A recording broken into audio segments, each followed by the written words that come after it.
state the effect of each of the following action on line 3, line 9, and the break-even point for line 3 and line 9. State whether the action will cause the line to remain unchanged, shift upward, shift forward. কোনটা হবে?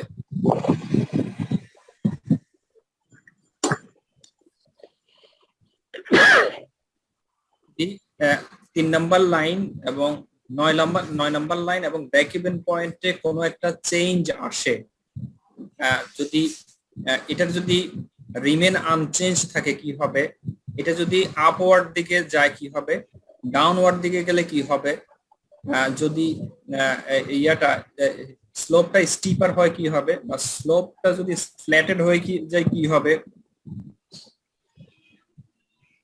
তারপরে এগুলো অনেকগুলো option দিল। এরপর বলেছে in the case of break even point state whether the action will cause the break even point. break even পয়েন্টে কি অ্যাকশন হবে? রিমেইন আনচেঞ্জড, ইনক্রিজ করবে, ডিক্রিজ করবে, প্রবাবলি চেঞ্জ হতে পারে, but the direction is uncertain.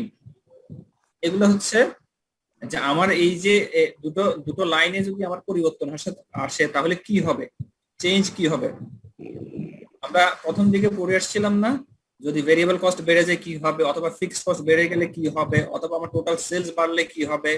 তাহলে প্রত্যেকটা অ্যাকশনের সাথে তো আমার অন্যগুলো রিঅ্যাকশন হবে। এর রিঅ্যাকশন কোনোটা পজিটিভ হতে পারে, কোনোটা নেগেটিভ হতে পারে, কোনোটা আনচেঞ্জ থেকে যেতে পারে। ঠিক আছে, এটা আবার আপনি আবার মিলিয়ে দেখে আবার করবেন, ইনশাআল্লাহ পারবেন।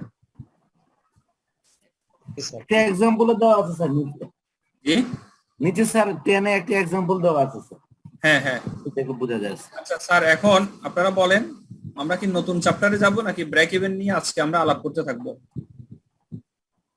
স্যার 33 নাম্বারটা কি একটু দেখা যায় স্যার? নতুন চ্যাপ্টারে যাই স্যার। ব্রেক ইভেনে স্যার অপারেটিং লেভারেজ একটা টপিক ছিল, এটা কি স্যার আলোচনা করা হয়েছিল? মেবি আলোচনা করা হয়নি স্যার। কোনটা কোনটা বুঝি নাই,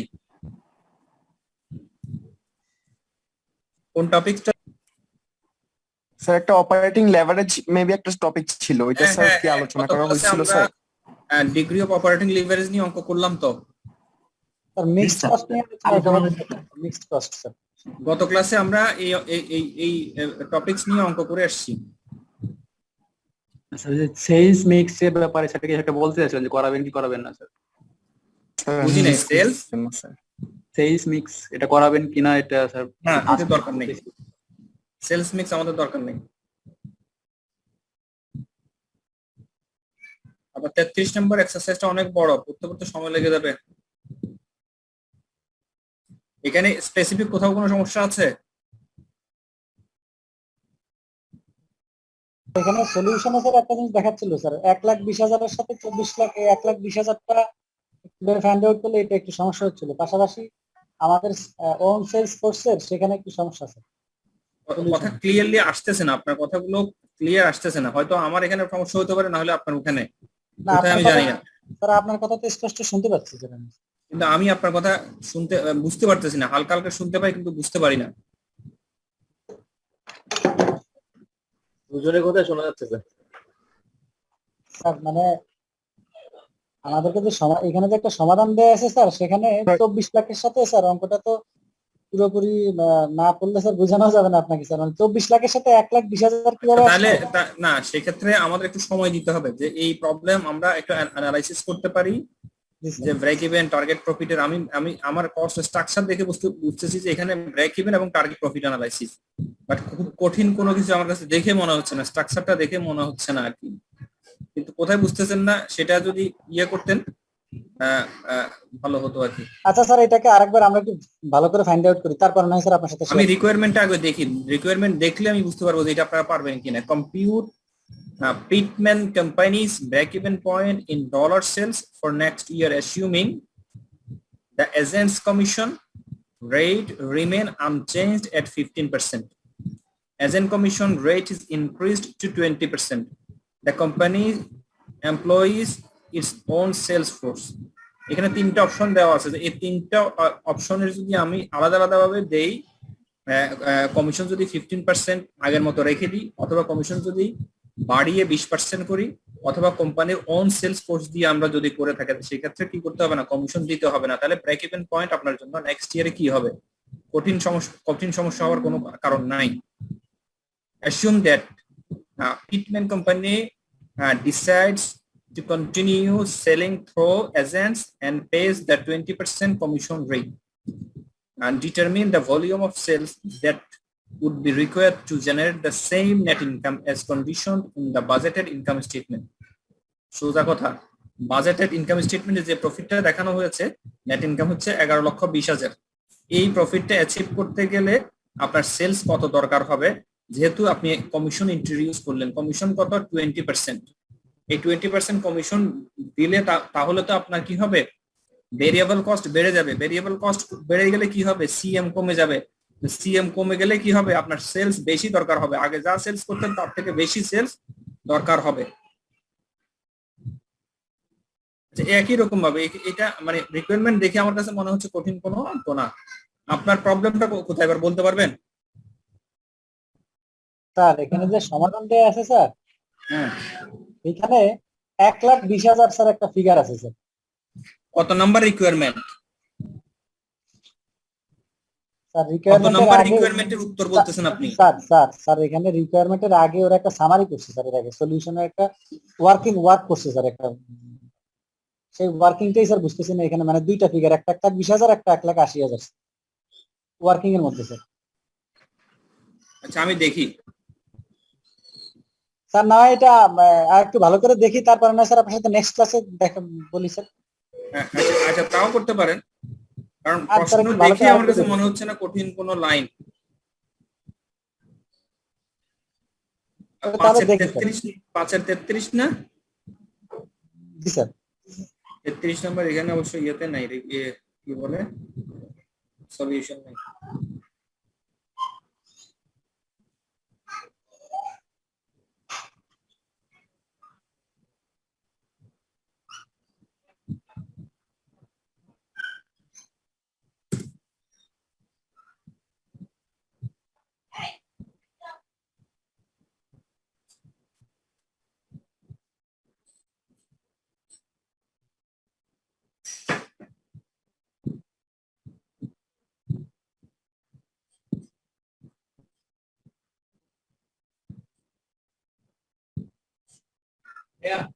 এটাতে না পারা গেলে ওই ওয়েবসাইট হবে, বুঝছেন?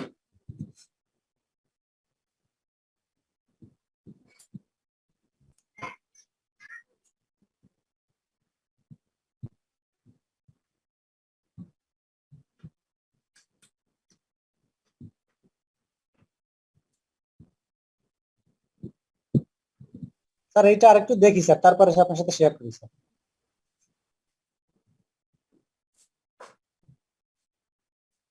আচ্ছা ঠিক আছে। আচ্ছা আমরা তাহলে আজকে নতুন চ্যাপ্টারে যাই। কি বলেন আপনারা? স্যার একটু যদি স্যার যাই আমরা বলেন একটু যদি স্যার একটু যদি অপারেটিং লেভারেজটা একটু বলতেন তাহলে অনেক সুবিধা হতো আর কি। ঠিক আছে। কত ক্লাসে কি ছিলেন আপনি? স্যার আমি ছিলাম, বাট আই থিঙ্ক আমি এটা মিস করছি, এই জন্য আপনি মনে হয় এর আগের ক্লাসে এটাকে স্কিপ করে বলছেন যে পরের ক্লাসে করাবেন, বাট স্যার হয়তো মিস করছে, আমার ঠিক মনে নেই ওই জিনিসটা। না, গত ক্লাসে আমরা এটা নিয়ে বিস্তারিত আলাপ করে এসেছি এবং অঙ্ক করে এসেছি। ওকে স্যার, বাট আমি জাস্ট স্যার হালকা একটু জাস্ট কনসেপ্টটা দিয়ে দেন তাহলে হবে আমাকে। আচ্ছা এই যে এই স্লাইডটা দেখা যাচ্ছে তো না? হ্যাঁ sir, yes sir. Operating leverage, a measure of how sensitive net income is to percentage changes in sales. যদি সেলসে চেঞ্জ আনা হয়ে থাকে সেক্ষেত্রে নেট ইনকামে কতটুকু ইফেক্ট হয় অথবা নেট ইনকামের সেনসিটিভনেসটা অপারেটিং লিভারেজের মাধ্যমে জানা যায়। দেখা যায় যে কখনো সেলস যদি 10% বাড়ে সেক্ষেত্রে দেখা যায় যে প্রফিটের পার্সেন্টেজ 20% বেড়ে যায় বা 30% বেড়ে যায়, 40% বেড়ে যায়। তো এই জিনিসটা আপনি ক্যালকুলেট করে বের করতে হয়। আর যদি আপনার ডিগ্রি অফ অপারেটিং লিভারেজটা আপনার জানা থাকে সেক্ষেত্রে আপনি বলে দিতে পারবেন যে আপনার সেলস ফিগার যদি এত হয় আপনার প্রফিট এত টাকা হবে। টোটাল ইনকাম স্টেটমেন্ট আপনার করা লাগবে না। উইদাউট মানে ইনকাম স্টেটমেন্ট আপনি একটা কনক্লুশনে পৌঁছতে পারবেন। এই জন্য ডিগ্রি অফ অপারেটিং লিভারেজটা বের করা হয়ে থাকে। স্যার তাহলে মানে ডিগ্রি অফ অপারেটিং লেভারেজ থেকে আমি আমার নেট ইনকাম সম্পর্কে একটা আইডিয়া পেতে পারবো? জি জি জি, বেসিক্যালি এটা হচ্ছে একটা সাইন্টিফিক টুলস। এই জিনিসটা এখানে ইউজ করা হয়। আমরা যারা সায়েন্সের স্টুডেন্ট আমরা কিন্তু এই লিভারেজটা আমাদের 8-9 এর বিভিন্ন বইতে আমরা পড়ে আসছি, বিজ্ঞানের বইগুলোতে আমরা লিভারেজটা পড়ে আসছি।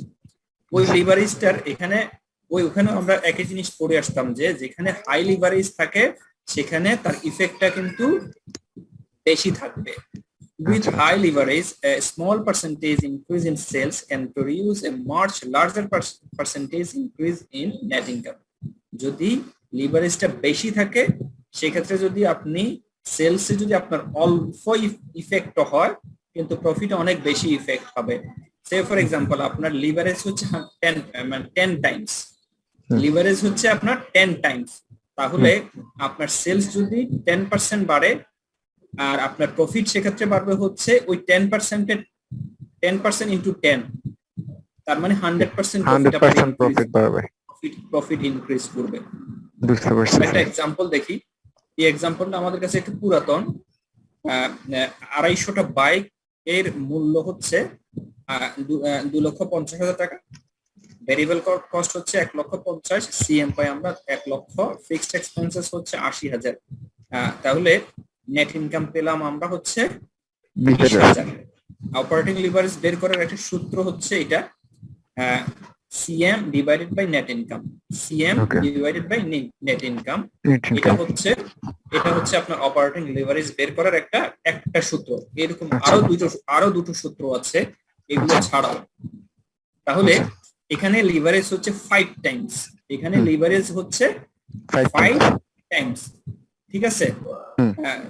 আচ্ছা, তারপরে দেখেন আমরা যদি এটাতে আমরা না দেখি, এখানে দেখেন 500 বাইক থেকে যদি আমি এখন 550টা বাইক বিক্রি করি মানে অতিরিক্ত 10% বিক্রি করলাম। দেখেন সেলস আগে ছিল 2,50,000, সেখান থেকে 10% বেড়ে হলো 2,75,000। যদি সেলস যদি 10% বেড়ে যায় তাহলে ভেরিয়েবল কস্ট বাড়বে, ভেরিয়েবল কস্ট 10% বাড়বে। তাহলে সেলস থেকে ভেরিয়েবল কস্ট বাদ দিলে হচ্ছে আমরা সিএম পাই, সিএম থেকে ফিক্সড কস্ট বাদ দিলে দেখেন প্রফিট হলো 30,000। আগে প্রফিট হতো 20,000, এখন প্রফিট হচ্ছে 30,000। তাহলে 30,000 থেকে 20,000 যদি হয় কত পার্সেন্ট বাড়লো স্যার? 30,000। আমার আগে প্রফিট ছিল 20,000, এখন হচ্ছে 30,000, তাহলে প্রফিট বাড়লো কত পার্সেন্টেজ? 50%। আচ্ছা, তাহলে আপনি দেখেন সেলস বাড়ালেন 10% কিন্তু প্রফিট বাড়লো হচ্ছে নেট ইনকামের 50%। নেট ইনকামের প্রফিট বাড়লো 50%। কেন বাড়লো? কারণ হচ্ছে আপনার লিভারেজ হচ্ছে 5, লিভারেজ হচ্ছে 5। এটাকে আমরা শর্টকাটে এভাবে বের করতে পারি যে পার্সেন্টেজ ইনক্রিজ ইন সেলস হচ্ছে 10%, তো ডিগ্রি অফ অপারেটিং লিভারেজ হচ্ছে 5, 5 ইনটু 10 হলো হচ্ছে আপনার 50%। সো আপনি ওই ক্যালকুলেশন না করে বলে দিতে পারেন যে আপনার আগে প্রফিট যা হতো যদি সেলস 10% ইনক্রিজ করে প্রফিট 50% ইনক্রিজ করবে। এটাই আমরা এখানে প্রুভ করে দেখালাম, ঠিক আছে?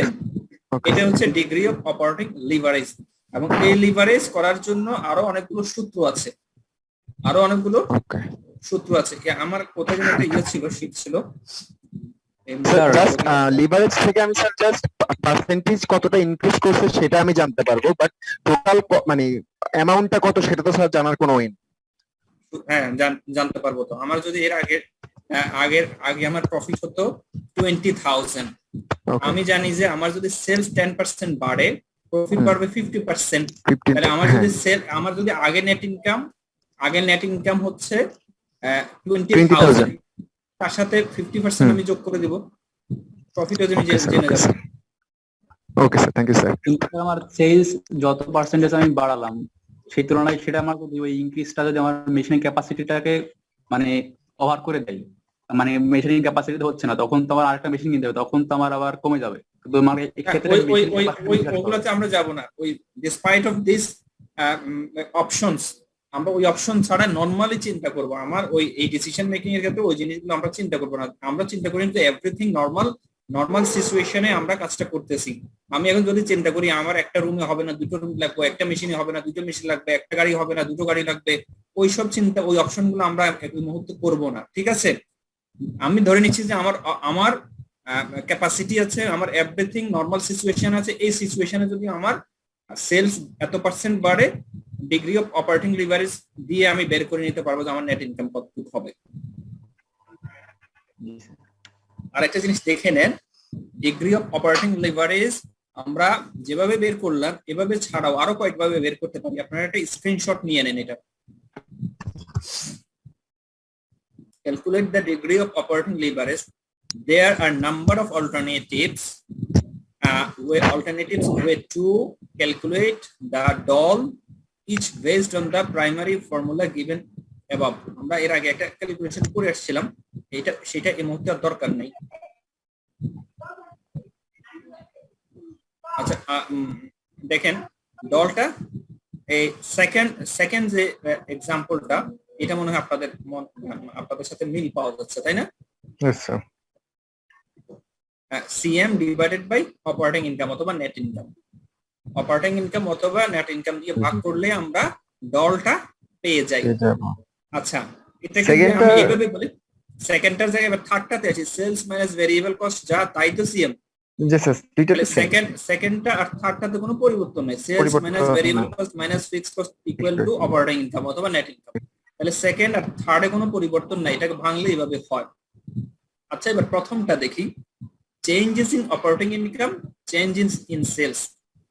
এটাকে যদি আমরা যদি ভাগ করে নিই তাহলে কিন্তু ডল পাবো। এটা হচ্ছে একটা নতুন সূত্র, ঠিক আছে? এটা সবাই একটু দেখবেন, এটা কিন্তু আজকের নতুন টপিকস।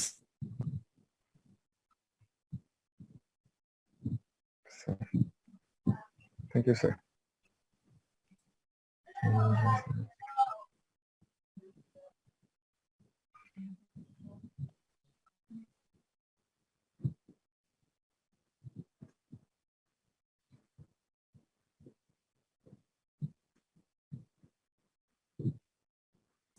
স্যার এখানে চেঞ্জ বলতে কি দুইটা বছরের মধ্যে চেঞ্জ?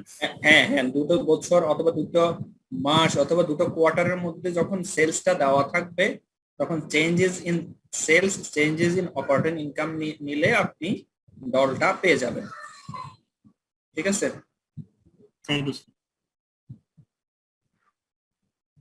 আচ্ছা তাহলে তিনটা আমরা শিখলাম। এরপরে লাস্ট ওয়ান হচ্ছে contribution margin percentage divided by operating margin.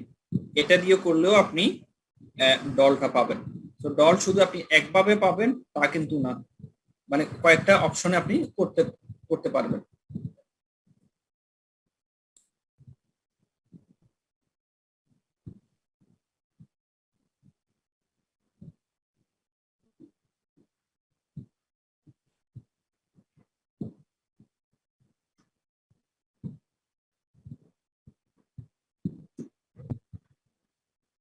এখানে অপারেটিং মার্জিনটা কি স্যার?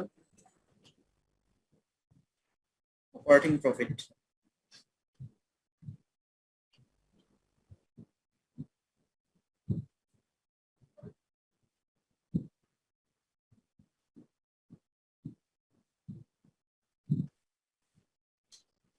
আপনাদের চ্যাট বক্সে আমি পিকচারটা দিয়ে দিচ্ছি, সেখান থেকে নিতে পারবেন।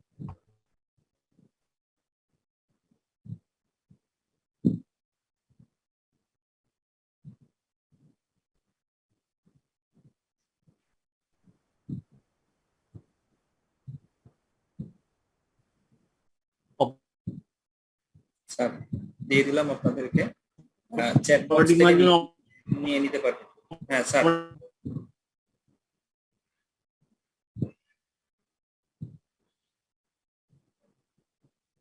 স্যার কেউ কি কিছু বলছেন? আমি শুনতে পাইনি।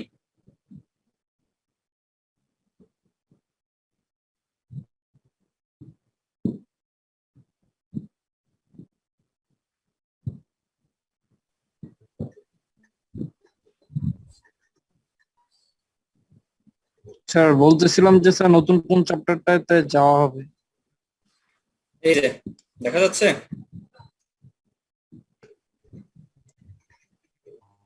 জি স্যার দেখা যায়। তাহলে কি শুরু করতে পারি? আমরা মেইন টাইম কিছুক্ষণ সময় ব্যয় করলাম আমাদের মানে আগের টপিকস নিয়ে আর কি। আপনারা যদি অনুমতি দেন আমরা তাহলে নতুন টপিকস নিয়ে আলোচনা শুরু করতে পারি। জি, স্যার। হোয়াটসঅ্যাপ গ্রুপে দিয়ে দেন স্যার। আচ্ছা স্যার বুঝতে পারিনি। হোয়াটসঅ্যাপ গ্রুপে দিয়ে দিলে ভালো হয় স্যার। যে দিব আমরা আগে আলাপ করিনি, দিয়ে দিব। এখানে কনসেন্ট্রেট করেন, দিয়ে দিব, ক্লাস শেষ করে দিয়ে দিব।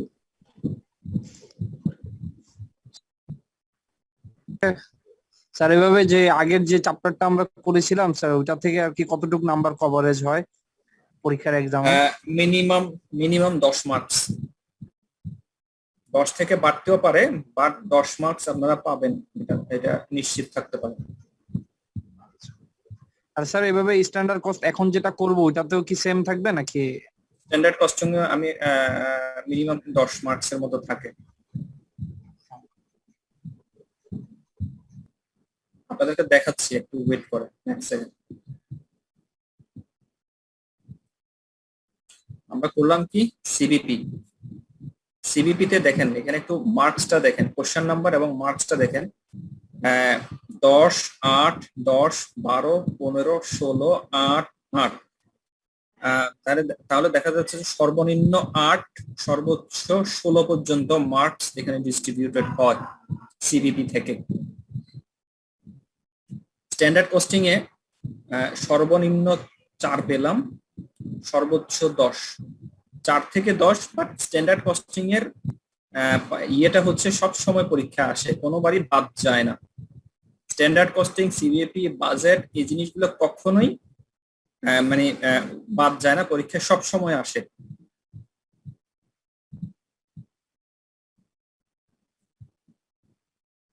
তাহলে আমরা শুরু করি স্ট্যান্ডার্ড কস্টিং। স্যার স্যার একটু কোশ্চেনের ইয়েটা একটু দেখালে আমরা স্ক্রিনশট নিয়ে নিতে পারতাম স্যার। স্ক্রিনশট নিয়ে পরে তো আমাকে বকাবকি করবেন, কারণ এটা এখনো রেডি হয়নি।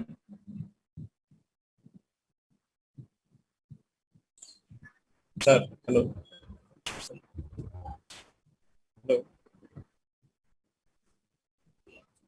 হ্যালো, হ্যাঁ স্যার শুনতে পাচ্ছি। স্যার স্যার স্যার ওই যে কোশ্চেনে স্যার কোনো অপশন রাখেন না কেন স্যার? মানে সব একদম মানে 5টা থেকে 5টাই কোশ্চেন, কোনো অপশন স্যার থাকে না। না, এটা প্রফেশনাল এক্সাম গুলোতে, পৃথিবীর কোথাও কোনো প্রফেশনাল এক্সামে আপনাকে অপশন দিবে না। আপনি একাডেমিক এক্সাম যদি হতো তাহলে হয়তো আপনাকে বলতো যে 10টা আসছে 5টা দেন, আপনি সেক্ষেত্রে অপশনটা নিতে পারতেন। কারণ এটা এক্সামটাই তো প্রফেশনাল, আপনাকে মানে ওভাবেই চিন্তা করতে হবে। কিন্তু এখানে তো আপনার 100% মার্কস পেতে হবে এমন কোনো নিয়ম নাই। মার্কস তো তার থেকে কম পেলেও চলবে। সো আপনি অপশনে তো দরকার নেই। আমার তো মনে হয় যে 60 to 70% কারেক্ট আনসার করতে পারলে আপনি পাস।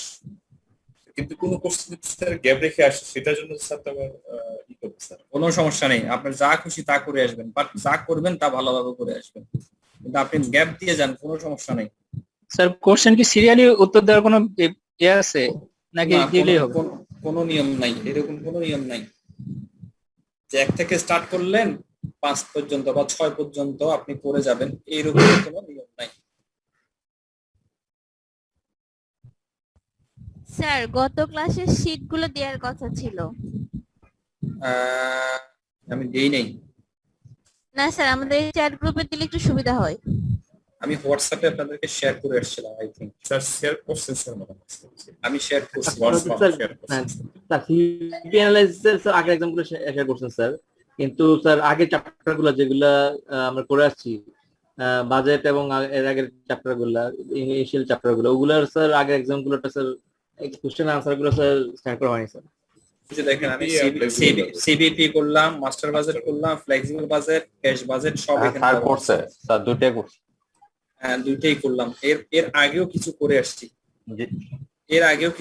সেগুলো তো আপনারা খেয়াল করেন নাই, না করলেও আবার করবো। এখানে দেখেন এই question master budget, flexible budget আমি এর আগেও করে আসছিলাম। কিন্তু কেউ কেউ হয়তো মিস করে গেছেন হয়তো। স্যার এখানে পাবে স্যার, ডকুমেন্টের সমস্ত কিছু আছে স্যার। আমরা আজকের ক্লাস স্যার শুরু করি স্যার, আজকের টপিকটা। আচ্ছা ঠিক আছে।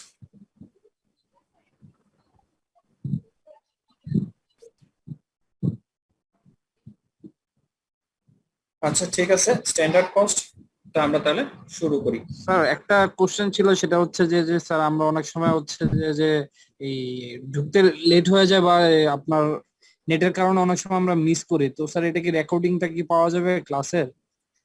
আইসিএমএবি রেকর্ডিংটা আইসিএমএবি তে পাওয়া যাবে, অথবা আমাদের কোনো একজন স্টুডেন্ট হয়তো করেন, করে হয়তো শেয়ারও করেন। সেটা কিভাবে শেয়ার করে আমি জানি না। ঠিক আছে স্যার। আচ্ছা, স্ট্যান্ডার্ড কস্টিং এ বেসিক্যালি আমরা ম্যাটেরিয়াল, লেবার এবং হচ্ছে ভেরিয়েবল ওভারহেড, এই তিনটা বিষয়ে আমরা এখানে আমাদের চ্যাপ্টারটা একটু ইলাবোরেটেড। পুরো জিনিসগুলো কিন্তু আমাকে কভার করতে হবে না, তো দুই একটা জিনিস আমরা বাদ দিয়ে যাব যেগুলো আমাদের সিলেবাসের সাথে মানে সামঞ্জস্যপূর্ণ না। বেসিক্যালি ম্যাটেরিয়াল, লেবার এবং ওভারহেডের ভেরিয়েন্স গুলো অ্যানালাইসিস আমরা করব, সেখান থেকে ভেরিয়েন্স বের করব আমরা। এটা হচ্ছে এই চ্যাপ্টারের মূল উদ্দেশ্য। আচ্ছা, আমরা এখন চ্যাপ্টারের ভিতরে আসি। স্ট্যান্ডার্ড কস্ট কি দেখেন, খুব সুন্দরভাবে এখানে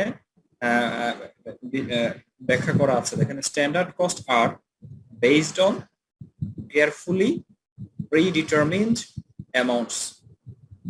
আপনি একটা কাজ শুরু করার আগে একটা স্ট্যান্ডার্ড সেট করে নেন, সেই স্ট্যান্ডার্ডটা সেট করার আগে নিজে কেয়ারফুলি একটা স্টাডি করে নেন, স্টাডি করে দেন একটা স্ট্যান্ডার্ড সেট করেন। সেই জন্য বলা হয়ে থাকে standard cost are based on carefully predetermined amounts. আচ্ছা, আমরা এর আগেও বিভিন্ন সময় দেখে আসছি যে একটা ইউনিট তৈরি করতে গেলে বা একটা কম্পোনেন্ট বা একটা প্রোডাক্ট তৈরি করতে গেলে কতটুকু ম্যাটেরিয়াল লাগবে, কতটুকু লেবার দরকার হবে এবং কতটুকু ওভারহেড দরকার হবে, এই জিনিসটা আমরা ডিটারমিন করে নেই। তাহলে কিভাবে করে নিই আমরা একটা বিভিন্নভাবে স্টাডি করে নিই, স্টাডি করে দেন এটাকে আমরা রেডি করি। আবার যদি এটা নতুন প্রোডাক্ট না হয়ে পুরনো প্রোডাক্ট হয়, সেক্ষেত্রে এই জিনিসটা আমরা জানি এবং কাস্টমার রিকোয়ারমেন্ট অনুসারেও কিন্তু আমরা অনেক সময় স্ট্যান্ডার্ড সেট করে থাকি। তাহলে স্ট্যান্ডার্ডটা অবশ্যই আমার একটা সুচিন্তিত ভাবে আমরা এটাকে রেডি করে থাকি। আচ্ছা, আরেকটা ডিসকাশন আমরা করি। Standard cost are used for planning labour, material and overhead requirement. তাহলে স্ট্যান্ডার্ড কস্ট আমরা এই তিনটা কাজের জন্য, এই তিনটা কাজের প্ল্যানের জন্য আমরা করে থাকি। এই তিনটা কাজের জন্য যদি আমরা প্ল্যান করে ইউজ না করি বা এই কাজটা আমরা যদি না করি, সেক্ষেত্রে দেখা যাবে যে আমার কতটুকু লেবার দরকার, কতটুকু ম্যাটেরিয়াল, কতটুকু ওভারহেড দরকার, সেই রিকোয়ারমেন্ট আমরা সেট করতে পারবো না এবং টোটাল বিজনেসটা আমাদের আউট অফ কন্ট্রোল থেকে যাবে। আরেকটা বিশ্লেষণ আমরা করি, আরেকটা বৈশিষ্ট্য, standard cost are the expected level of performance. তাহলে স্ট্যান্ডার্ড কস্টকে বলা হয়ে থাকে যে এটাই এতটুকু হচ্ছে এক্সপেক্টেড, আমার এতটুকু এক্সপেক্টেড, এই এক্সপেক্টেড পারফরমেন্স পেলে আমরা এটাকে বলবো যে আমরা একটা গুড পারফরমেন্স পেলাম। Standard cost are benchmarks for measuring performance. তাহলে স্ট্যান্ডার্ড কস্টকে আমরা পারফরমেন্সের বেঞ্চমার্ক হিসেবে ধরতে পারি এবং সেই বেঞ্চমার্কটা যদি ঠিক মতো অ্যাচিভ করা যায় তাহলে আমি ভালো পারফর্ম করলাম। ওই বেঞ্চমার্কটা যদি আমি এক্সিড করে যাই, সেক্ষেত্রে আমি আরো ভালো পারফরমেন্স করলাম। যদি আমরা বেঞ্চমার্কে পৌঁছতে না পারি, তাহলে আমার পারফরমেন্সটা ভালো হলো না। সো এটা হচ্ছে স্ট্যান্ডার্ড কস্ট কি এবং স্ট্যান্ডার্ড কস্টের ক্যারেক্টারিস্টিক্স গুলো কি, তার একটা সংক্ষিপ্ত রূপ। আমরা আবার একটু একটা এক্সাম্পল দিয়ে বুঝিনি। এখানে একটা ট্রফি দেওয়া আছে, ট্রফি না, আমরা একটা অন্য বিষয় নিয়ে একটু আলাপ করি। সে ফর এক্সাম্পল, আমি একটা শার্ট তৈরি করব। শার্টটা কোথায় তৈরি করব?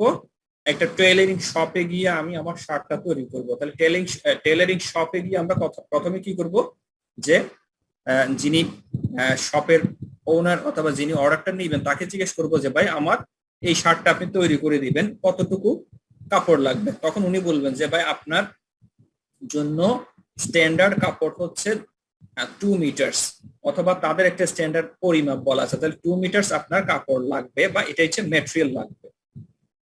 আর এটাকে যদি আপনি ইয়ে করতে চান, সেলাই করতে চান, তাহলে আপনাকে দিতে হবে 500 টাকা 700 টাকা, তারও একটা স্ট্যান্ডার্ড সেট করা আছে। এরপরে ওভারহেডটা করবে কে? যারা এই শার্টটাকে সেলাই করবে তারা একটা ওভারহেড ডিটারমিন করবে। কিভাবে করবে? তাদের আগের স্টাডি অনুসারে অথবা অথবা অন্য কারো থেকে নলেজ ধার করে নিয়ে সে এটা তৈরি করবেন, তাহলে উনি এই কাজটা শুরু করতে পারবেন। একই এক্সাম্পল আমরা কিন্তু প্রত্যেকটা জায়গায় দিতে পারি যে স্ট্যান্ডার্ড কস্টটা আমরা কিভাবে নির্ধারণ করব, স্ট্যান্ডার্ড কস্টটা আমরা কিভাবে ইউজ করব, স্ট্যান্ডার্ড কস্ট দিয়ে কি মিন করে, স্ট্যান্ডার্ড কস্টটা কি কাজে দরকার হয়ে থাকে। ঠিক আছে, আমরা কি এতটুকু পর্যন্ত একটু বিরতি নিতে পারি 1 মিনিটের? আপনারা যদি কারো কোনো আন্ডারস্ট্যান্ডিং এর সমস্যা থাকে আমার সাথে একটু আলাপ করতে পারেন, অথবা অন্য কোনো ইস্যু যদি থেকে থাকে।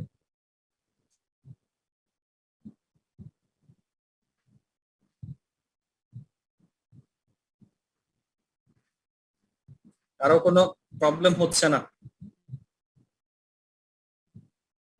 না স্যার। আলহামদুলিল্লাহ, ভালো, গুড।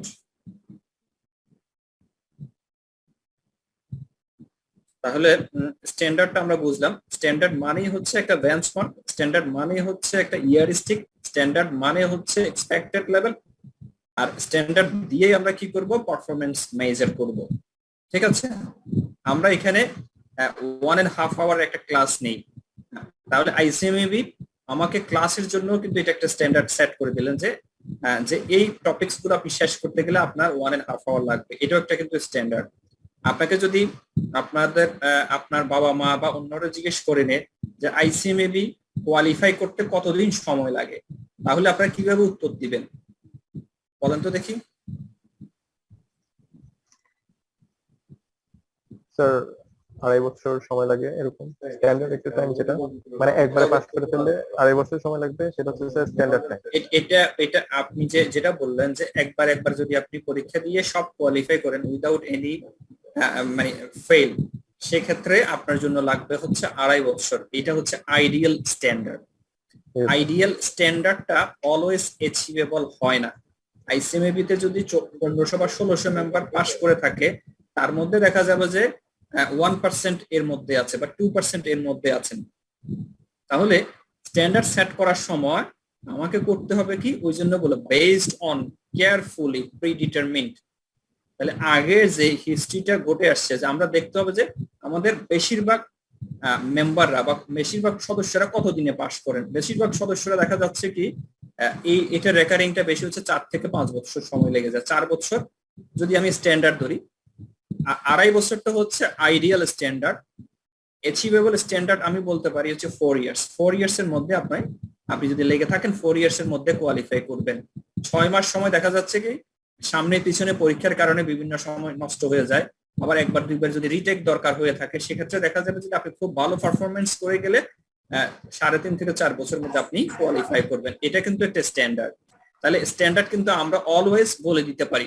আপনাকে বাজারে পাঠালো আপনার বাসা থেকে, যে যাও এই বাজারে গিয়ে এটা করে নিয়ে আসো, তখন কিন্তু বাসার লোকজনও স্ট্যান্ডার্ড সেট করে যে বাজার করে আসতে সময় কতক্ষণ লাগবে। হ্যাঁ ঠিক আছে, এই সদাইগুলো করতে হবে, আপনি বাজারে যাবেন সদাইগুলো করে চলে আসবেন। উনি স্ট্যান্ডার্ড সেট করে দেন যে আপনি আধা ঘন্টার মধ্যে শেষ করবেন, 1 ঘন্টার মধ্যে শেষ করবেন। আবার যখন আপনি বাজারগুলো করবেন, এই সদাইগুলো আপনি করবেন, আপনি যে ডিম কিনবেন, সবজি কিনবেন বা মাংস কিনবেন, এই জিনিসগুলো আপনি কিনবেন, সেটারও একটা স্ট্যান্ডার্ড সেট করে দিবেন। সে ফর এক্সাম্পল আপনাকে বলে যে আপনি খাসির মাংস কিনবেন, বলে যে না খাসির মাংসের স্ট্যান্ডার্ড হচ্ছে 700 টাকা করে, 700 টাকা দিল। তাহলে প্রত্যেকটা কাজে প্রত্যেকটা ইস্যুতে আমরা কিন্তু স্ট্যান্ডার্ড সেট করে নিই। সো স্ট্যান্ডার্ড ছাড়া আমরা কিন্তু মুভ করি না, এভরিহোয়ার আমরা কিন্তু স্ট্যান্ডার্ড সেট করে নিই। আচ্ছা, স্ট্যান্ডার্ড কস্টের মধ্যে এবার আমরা আরেকটু দেখিনি। Managers focus on quantities cost that exceed standards a practice known as management by sir বলেন। স্যার একটা নতুন কোম্পানির ক্ষেত্রে স্যার স্ট্যান্ডার্ডটা স্যার কিভাবে সেট করবে স্যার? আচ্ছা, প্রশ্নগুলো আমরা একটু পরে নিব। আমি যখন বলবো যে প্রশ্নটা আপনাদের জন্য ওপেন করা হলো তখনই বলবেন, আদারওয়াইজ আমরা একটা সেশন শেষ করতে পারি। ঠিক আছে স্যার?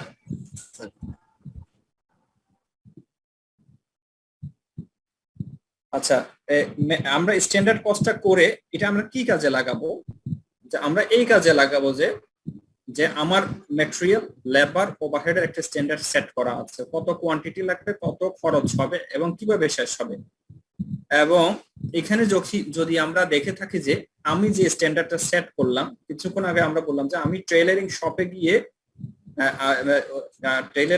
গিয়ে আমি জিজ্ঞেস করবো যে ভাই আমার জন্য 2 মিটার কাপড় দেন।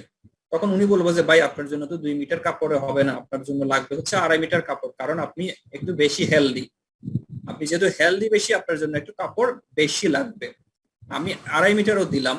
সে ফর এক্সাম্পল, এখন আমি একজন টেইলারিং শপের ওনার, আমি 2.5 মিটার দিয়ে আমার যিনি কাটিং সুইং যারা করেন তাদেরকে কাপড়গুলো বুঝিয়ে দিলাম যে ভাই আপনি এই কাজটা কমপ্লিট করে দেন, আমাকে হ্যান্ড ওভার করবেন, বুঝিয়ে দিবেন। দেখা গেল যে ম্যাটেরিয়াল 2.5 মিটারের জায়গায় ওই আমার কাটিং এর লোক বা সুইং এর লোক যারা আছেন তারা 3 মিটার কাপড় ইউজ করে ফেললেন। এই যে অতিরিক্ত 0.5 মিটার কাপড় বেশি লাগলো, সেটা নিয়ে আমরা স্টাডি করব। সেটা আমরা কেন হলো, কিভাবে হলো, এই যে প্র্যাকটিসটা, এটাকে বলা হয়ে থাকে ম্যানেজমেন্ট বাই এক্সেপশন। এক্সেপশনটা কেন হলো সেই জিনিসটা আমরা বের করব, সেটা স্টাডি করে এটার কারেক্টিভ মেজার্স গুলো নিব। এই জন্য এটাকে বলা হয় ম্যানেজমেন্ট বাই এক্সেপশন। আচ্ছা, স্ট্যান্ডার্ড সেটিং এ আমরা যাই, তাহলে প্রশ্নটা আপনারা বুঝতে পারবেন। স্যার কে কি বলতেছিলেন? বলতেছিলাম যে এদিকে তো স্যার বলতো এক্সিট হইতে পারে, তো এক্সিটটাকে নিয়ে এক্সিটটা যদি হয় তাহলে ওইটাকে ইনভেস্টিগেশন হইতে পারে না। স্ট্যান্ডার্ড কস্টিং এর ক্ষেত্রে স্যার লো বুঝতে পারিনি ক্লিয়ারলি।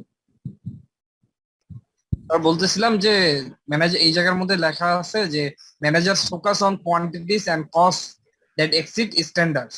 তো স্যার আমার কোশ্চেনটা ছিল যে স্ট্যান্ডার্ডটা সেট করছে ওটার অতিরিক্ত ওটাকে নিয়ে ইনভেস্টিগেশন হবে, কিন্তু স্যার এটা যদি লো হয় ওটাকে নিয়ে কি এটা হইতে পারে না যে এটা লো হইলে তখন ইনভেস্টিগেশন না হতে পারে, তা নিয়েও হতে পারে। আমি তখন আমার চিন্তা হবে যে আমার স্ট্যান্ডার্ড সেটিংটা ঠিক হয়নি। ঠিক আছে, যে কোনোটা হতে পারে। আমরা একটু এবার সামনের দিকে যাই। আচ্ছা, স্ট্যান্ডার্ড সেটিং কিভাবে হয়? কিছুক্ষণ আগে একটা প্রশ্ন আসছিল যে নতুন কোম্পানি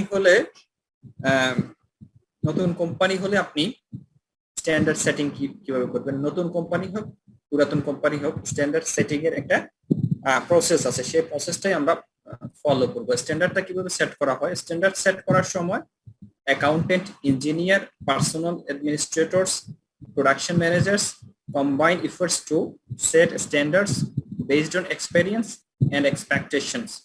তাহলে অতীতের অভিজ্ঞতা এবং ভবিষ্যতের এক্সপেকটেশনস এবং ওনাদের কম্বাইন একটা এফর্টের মাধ্যমে স্ট্যান্ডার্ডটা নির্ধারণ করা হয়ে থাকে। যদি একদম নতুন কোম্পানি হয়ে থাকে সেক্ষেত্রে আপনাকে স্ট্যান্ডার্ড সেটিং এর জন্য অন্য কোম্পানি থেকে ধার নিয়ে করতে হবে, অথবা আপনার যারা ডিপার্টমেন্ট হেড আছেন, যারা এক্সপেরিয়েন্স অ্যাকাউন্টেন্ট, ইঞ্জিনিয়ার এবং পার্সোনাল অ্যাডমিনিস্ট্রেটর, তারা অবশ্যই এরা আগে কাজ করে আসছেন।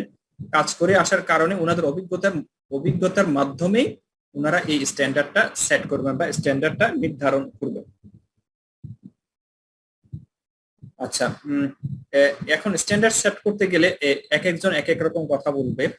ইঞ্জিনিয়ার জিজ্ঞেস করতেছে should use practical standards or ideal standards.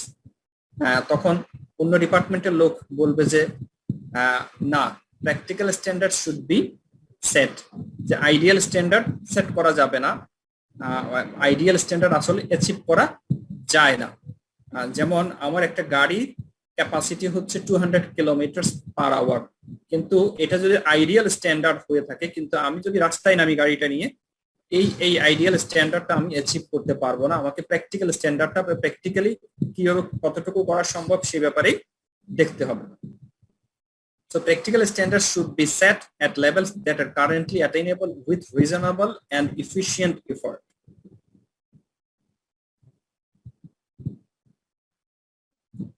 আচ্ছা, এটা বলতেছে প্রোডাকশন ম্যানেজার। Human resource বলছে I agree. Ideal standards that are based on perfection and are unattainable and discourage most employees. Accountant এক্ষেত্রে হচ্ছে দর্শক, যে আপনারা যাই অ্যাচিভ করেন আগে আমাকে বলবেন, দেন আমি স্ট্যান্ডার্ডটা ক্যালকুলেট করব, আপনাদেরকে জানাবো। দেন আমরা স্ট্যান্ডার্ডের মধ্যে যাই। স্ট্যান্ডার্ডের মধ্যে হচ্ছে বেসিক্যালি দুটো স্ট্যান্ডার্ড, একটা হচ্ছে প্রাইসের স্ট্যান্ডার্ড আর একটা হচ্ছে কোয়ান্টিটিভ স্ট্যান্ডার্ড। প্রাইসের স্ট্যান্ডার্ড আমরা সেট করতে পারি, কোয়ান্টিটিভ স্ট্যান্ডার্ড সেট করতে পারি। এটা কিভাবে সেট করব বলা আছে, কতটুকু স্পেসিফিকেশন হবে, প্রাইসের ক্ষেত্রে ম্যাটেরিয়ালের প্রাইস কত হবে, এই টোটাল জিনিসগুলো আপনারা আলাপ করে ঠিক করে নেন। রেটের ক্ষেত্রেও একইভাবে কনভারসেশনের মাধ্যমে, কন্ট্রাক্টের মাধ্যমে, প্রিভিয়াস এক্সপেরিয়েন্সের মাধ্যমে ঠিক করা হয়ে থাকে। টাইমের স্ট্যান্ডার্ডটা ঠিক করা হয়ে থাকে হচ্ছে যে কি এর আগে কতটুকু সময় লাগতো, এখন কতটুকু আমি অ্যাচিভ করব, অথবা যদি নতুন কোম্পানি হয়ে থাকে তাহলে মোশন স্টাডির মাধ্যমে আমি এই টাইম স্ট্যান্ডার্ডটা সেট করে থাকবো। আর ওভারহেডের ক্ষেত্রেও দুটো স্ট্যান্ডার্ড, প্রত্যেকটা স্ট্যান্ডার্ডের ক্ষেত্রে কিন্তু দুটো স্ট্যান্ডার্ড, ম্যাটেরিয়াল, লেবার এবং ওভারহেড, প্রত্যেকটা জায়গায় কিন্তু দুটো করে স্ট্যান্ডার্ড। ওভারহেডের ক্ষেত্রে দেখেন রেট স্ট্যান্ডার্ড, এইটা কিভাবে সেট করা হয়, the rate is variable portion of the predetermined overhead rate. এর আগে আমার কত টাকা ওভারহেড হতো সেটাকে দিয়ে আমি লেবার আওয়ার দিয়ে ভাগ করব, তাহলে আওয়ারলি আমরা একটা রেট পেয়ে যাব। আর একটা হচ্ছে অ্যাক্টিভিটি স্ট্যান্ডার্ড, এটাও ঠিক করা হয়ে থাকে যে আগে কতটুকু সময় লাগতো, কারণ যদি এটা বেসিক্যালি ডিপেন্ড করে হচ্ছে লেবার আওয়ারের উপরে।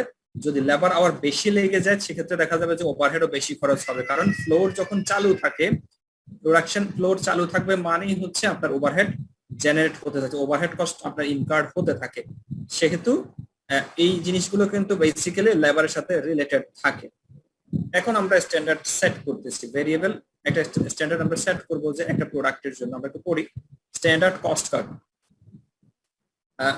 variable production cost. A standard cost card for 1 unit of product might look like this. কিভাবে,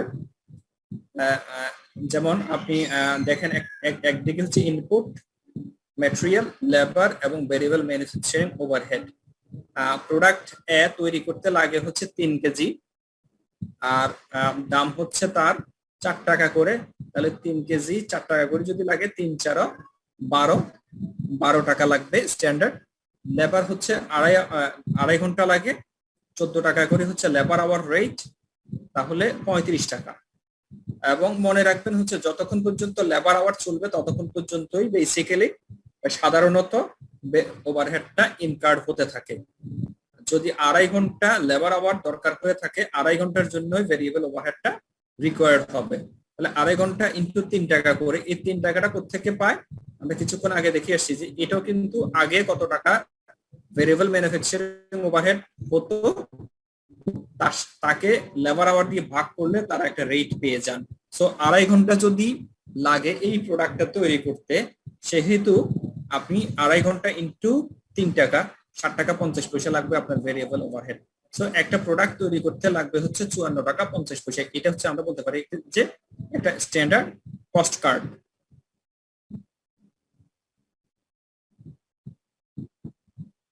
আচ্ছা, একটু পর্যন্ত থামি আমরা 10 মিনিট আবার করলাম, একটু থামলাম। এখন আপনাদের কারো কোনো প্রশ্ন আছে কিনা? Sir, what is the difference between practical standard and ideal standard? দুটোর মধ্যে কি ডিফারেন্স, কি মেইন ডিফারেন্স?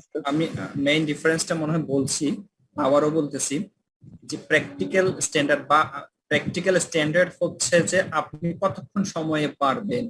আমরা প্রথমেই বললাম যে আইসিএমএবি সিলেবাসটা ডিজাইন করা হয়েছে 2.5 বছরে আপনি পাস করবেন, এটা হচ্ছে আইডিয়াল স্ট্যান্ডার্ড। এখন দেখা যাচ্ছে যে প্র্যাকটিক্যালি এটা অ্যাচিভ করা যায় না। এখানে পরীক্ষা আপনি দিলে হচ্ছে 4টা দিলেন, 3টা পাস করলেন, একটা করলেন না, অথবা দেখা যাচ্ছে যে কি 6 মাস সময় পরীক্ষার এদিক 2-3 মাসের জন্য চলে যায়, বিভিন্ন কারণে আপনি এটা অ্যাচিভ করা যায় না। তখন যেটা অ্যাচিভ করা যায় বেসিক্যালি সেটা যে প্র্যাকটিক্যাল স্ট্যান্ডার্ড। ঠিক আছে, আমরা কিছুক্ষণ আগে বললাম না যে একটা গাড়ি তৈরি করা হয় 200 কিলোমিটার গতিতে চলার জন্য, কিন্তু ওই গাড়িটা রাস্তায় যখন নামে, রাস্তা কোথাও অসমান্তরাল থাকে, কোথাও উঁচু নিচু থাকে, কোথাও পাহাড় থাকে, কোথাও আপনার বিভিন্ন ধরনের ইফেক্ট থাকে, জ্যাম থাকে, এটার কারণে দেখা যাচ্ছে যে কি আপনি 1 ঘন্টায় 100 কিলোমিটার উপরে অ্যাচিভ করতে পারেন না। তাহলে প্র্যাকটিক্যালি একটা জিনিস ঘটে আর এটার আইডিয়াল আরেকটা জিনিস, ঠিক আছে? আমি যদি বলি যে আপনার ব্রেইনের ক্যাপাসিটি যা, এটা হচ্ছে আইডিয়াল স্ট্যান্ডার্ড, কিন্তু আপনি কতটুকু অ্যাচিভ করেন, সেটা কতটুকু আপনি ইউটিলাইজ করতে পারেন, সেটাই হচ্ছে প্র্যাকটিক্যাল। জি, আর কারো কোনো প্রশ্ন? স্যার এই স্লাইডটা আবার একটু বললে ভালো হতো স্যার। আচ্ছা, আমরা যে কোনো একটা প্রোডাক্ট তৈরি করতে গিয়ে, আমি কাপড় তৈরি করি, আমি একজন টেইলারিং শপের ওনার, ঠিক আছে? আমি স্ট্যান্ডার্ড কিছু কাপড় তৈরি করে মার্কেটে আমি বিক্রি করি, ঠিক আছে? এখন আমি ম্যাটেরিয়ালের স্ট্যান্ডার্ড তৈরি যখন করব, যে আমার কাপড় কতটুকু লাগে, সে ফর এক্সাম্পল আমি ধরে নিলাম যে 2 মিটার কাপড় লাগে, আমার 2 মিটার কাপড় লাগে, 1 মিটারের দাম হচ্ছে সে ফর এক্সাম্পল 500 টাকা। তাহলে 2 মিটারের জন্য কত মিটার কাপড় লাগবে, কত টাকার কাপড় লাগবে? 2 মিটার ইন্টু 500 টাকা করে, তাহলে 1000 টাকার কাপড় লাগবে, তাই না? আচ্ছা, কাপড় হলো, আপনি এই কাপড় দিয়ে তো কিছুই করতে পারবেন না যদি এটাকে আপনি প্রপার আপনি প্রসেস না করেন। প্রপার প্রসেসটা কি? আপনি কাটিং ম্যানকে দিবেন, তাহলে কাটিং ম্যান নিবে আপনার থেকে 100 টাকা, কাটিং এর পর সুইং ম্যানকে দিবেন, উনি নিবেন 100 টাকা, এরপর আরেকজনকে দিবেন, যে উনি করে দিবেন হচ্ছে ওয়াশিং করবেন বা আয়রন করবেন বা আরো যে প্রসেস গুলো আছে সেই প্রসেস গুলো কমপ্লিট করবেন। তাহলে প্রত্যেকটা প্রসেসে আপনাকে কি দিতে হচ্ছে? লেবার দিতে হচ্ছে, তাই না? আপনাকে কি দিতে হচ্ছে? মজুরি দিতে হচ্ছে। সেই শ্রমিকের মজুরি দিলে আপনার কাজটা আপনাকে কমপ্লিট করে দেওয়া হবে। সেটারও একটা স্ট্যান্ডার্ড আপনি সেট করে নেন আগে। উইদাউট স্ট্যান্ডার্ড তো আপনি কাজটা করেন না। আপনি যদি বাজার থেকে একজন লেবারকে হায়ার করেন, আপনি বিল্ডিং করতেছেন, লেবার হায়ার করবেন, আপনি টেইলরিং এর কাজ করতেছেন, লেবার হায়ার করবেন, আপনি কৃষি কাজ করবেন, লেবার হায়ার করবেন, প্রত্যেকের রেট আছে, রেট ছাড়া কোনো লেবার হয় না। তাহলে ওই কম্পোনেন্ট বা ওই প্রোডাক্টটা তৈরি করার জন্য বা আমি ওই কাপড়টা তৈরি করার জন্য ম্যাটেরিয়াল লাগলো, লেবার লাগলো, এরপরে লাগবে কি? ওভারহেড। ওভারহেড কি? যে ভেরিয়েবল ওভারহেডের মধ্যে আমরা সংজ্ঞায় কি কি বললাম, সেখানে ইনডাইরেক্ট ম্যাটেরিয়াল থাকবে, ইনডাইরেক্ট লেবার থাকবে, অথবা আরো কিছু কাজকর্ম দরকার হবে, যে জিনিসটা ওই প্রোডাক্টের সাথে আইডেন্টিফায়েবল, এই ভেরিয়েবল ওভারহেড গুলো দরকার হবে। তাহলে ম্যাটেরিয়াল, লেবার, ওভারহেড এই তিনটা যোগ করলে আপনি একটা প্রোডাক্টের স্ট্যান্ডার্ড কস্ট আপনি পেয়ে যাবেন, ঠিক আছে? এই জিনিসটা এখানে ব্যাখ্যা করা হয়েছে। Sir, thank you sir. এই এক্সাম্পলটা আমি একরকম ভাবে করলাম, আপনি আপনার মতো করে সেট করতে পারবেন। এখন আমি বললাম আমার একটা টেইলারিং শপ আছে, আপনি চিন্তা করলেন যে না আপনার একটা বিরিয়ানি হাউস আছে, ঢাকা শহরে আপনার স্টার কাবাবের একটা আউটলেট আছে, তাহলে আপনি কিভাবে চিন্তা করবেন আপনার কতটুকু ম্যাটেরিয়াল লাগবে বিরিয়ানি তৈরি করতে গেলে, আপনার কতটুকু ম্যাটেরিয়াল লাগবে সেটা আপনি আইডেন্টিফাই করলেন। লেবার লাগবে হচ্ছে আপনার কি লাগবে, আপনার বাবুর্চির আপনার খরচ দিতে হবে, মজুরি দিতে হবে। এরপরে আপনার ভেরিয়েবল ওভারহেডের ব্যাপারে অনেকগুলো আছে যে সংখ্যাগুলো আমরা এর আগে পড়ে আসছি। তাহলে তিনটা যোগ করলে আপনি একটা কস্ট পেলেন।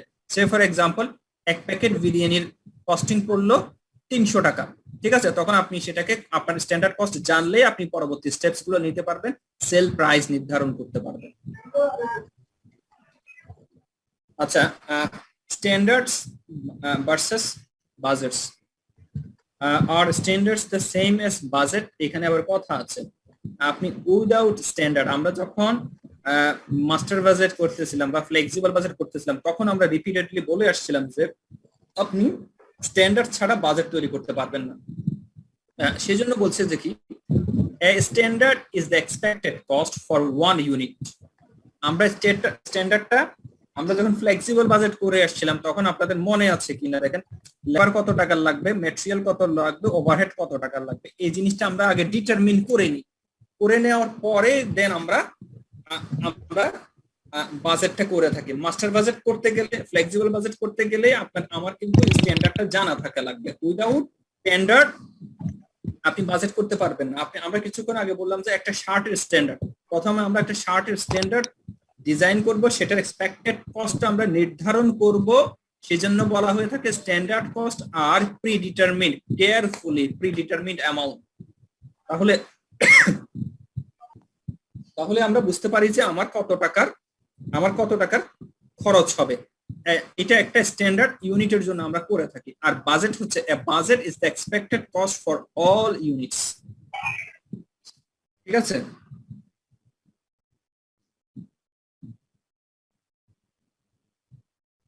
এখন দেখেন এই মুহূর্তে গিয়ে আমরা কিছুটা আমাদের প্র্যাকটিক্যাল ইয়ের মধ্যে ঢুকতেছি। দেখেন, standard cost variance is the amount by which an actual cost differs from the standard cost. আমরা একটা স্ট্যান্ডার্ড নির্ধারণ করলাম যে এই টাকাটা এই ম্যাটেরিয়াল খরচটা বা এত টাকা পর্যন্ত খরচ হতে পারে। যখন এর থেকে বেশি হয়, দেখেন রেড মার্ক আমাদের এখানে শো করতেছে, এটা হচ্ছে তখন কি বেশি হয়ে গেল, অতিরিক্ত হলো। যে অতিরিক্তটা হলো this variance is unfavorable because the actual cost exceeds the standard cost. আমি একটা স্ট্যান্ডার্ড নির্ধারণ করলাম, যদি এই স্ট্যান্ডার্ড কস্টটাকে অ্যাকচুয়াল কস্ট বেড়ে যায়, ডিফার করে, বেড়ে যায় না, আমি বলবো যে যদি ডিফার করে থাকে, এটা কমতেও পারে বাড়তেও পারে, যদি ডিফার করে থাকে তখন আপনার ভ্যারিয়েন্স তৈরি হবে। যদি বেড়ে যায়, এক্সিড করে যায়, তাহলে আনফেভারেবল হবে। যদি না বাড়ে তাহলে যা স্ট্যান্ডার্ড তাই হলো, যদি কম হয়ে থাকে তাহলে সেক্ষেত্রে হবে হচ্ছে ফেভারেবল ভেরিয়েন্স।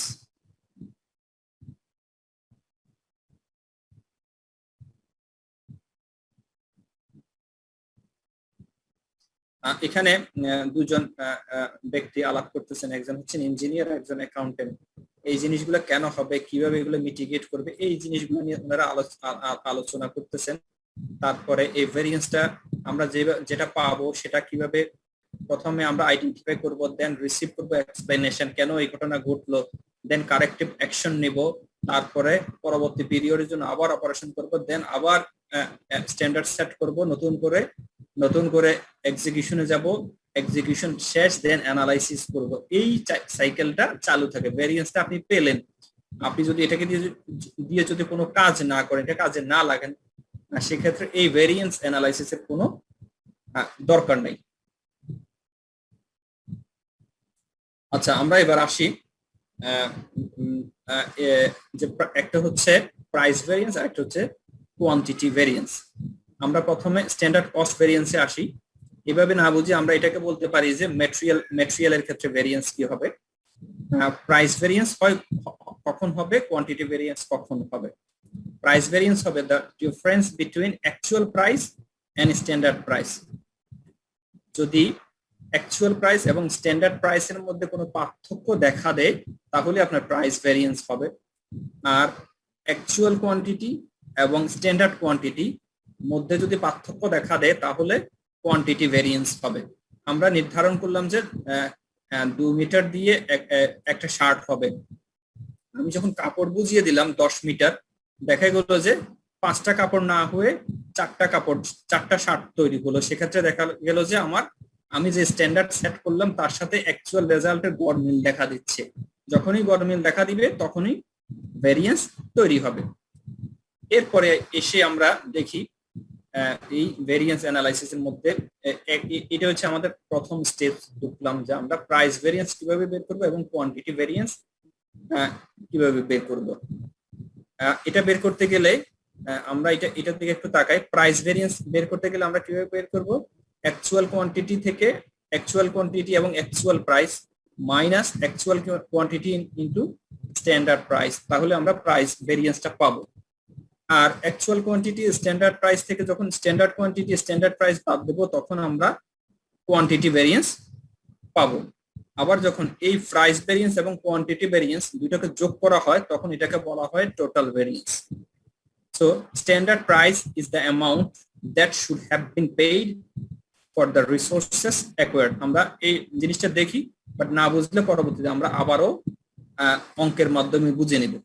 এই জিনিসগুলো সূত্রের মাধ্যমে বুঝতে গেলে আমাদের কিন্তু একটু কষ্ট হবে, যখন আমরা অঙ্কের মাধ্যমে বুঝবো তখন এই সূত্রগুলো আমাদের মনে থাকবে। স্ট্যান্ডার্ড কোয়ান্টিটি স্ট্যান্ডার্ড ভেরিয়েন্স বা কোয়ান্টিটি ভেরিয়েন্স কখন বের হবে, সেটাও আমরা আবার ইয়েতে দেখব। এখানে আসেন, এটা এই স্ন্যাপশটটা আপনারা একটু নিয়ে নেন, যদিও এটা আমি আপনাদেরকে দিয়ে দিব। এই স্ন্যাপশটটা নেবেন হচ্ছে এটা বারবার দেখার জন্য, বিশেষ করে এই অংশটুকু, এটা আমি আবার আপনাদেরকে ব্যাখ্যা করব। নিচের অংশটুকু আপনাদের জন্য ভালো হয় যদি আপনারা নিয়ে নেন, তাহলে আপনারা এই অ্যানালাইসিসের মাধ্যমে পরবর্তী স্টেপস গুলো নিতে পারবেন। স্যার ওটা আর একবার দেখাবেন স্যার?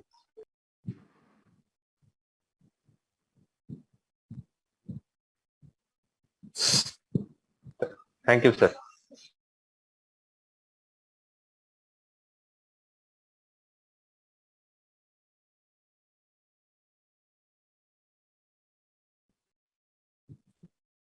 আমরা এই সূত্রটা এখন দেখে আমাদের মাথা একটু নষ্ট হবে। সূত্র থেকে আমরা আমাদের জন্য ইম্পর্টেন্ট হচ্ছে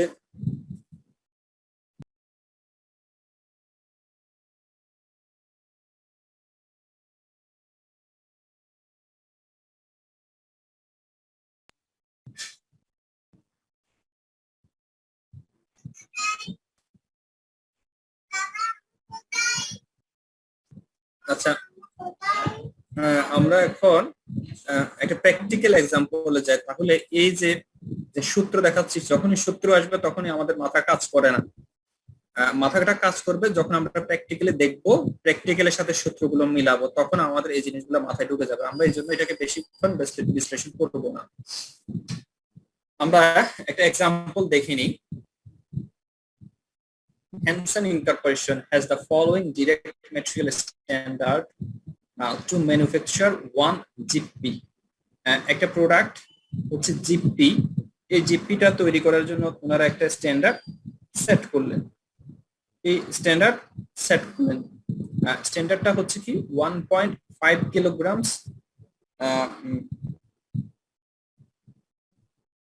1.5 কিলোগ্রাম দরকার হয় একটা জিপি তৈরি করতে, যার দাম হচ্ছে $4 করে। তাহলে স্ট্যান্ডার্ডটা সেট করলেন হচ্ছে 1.5 কেজি লাগবে, $4 করে।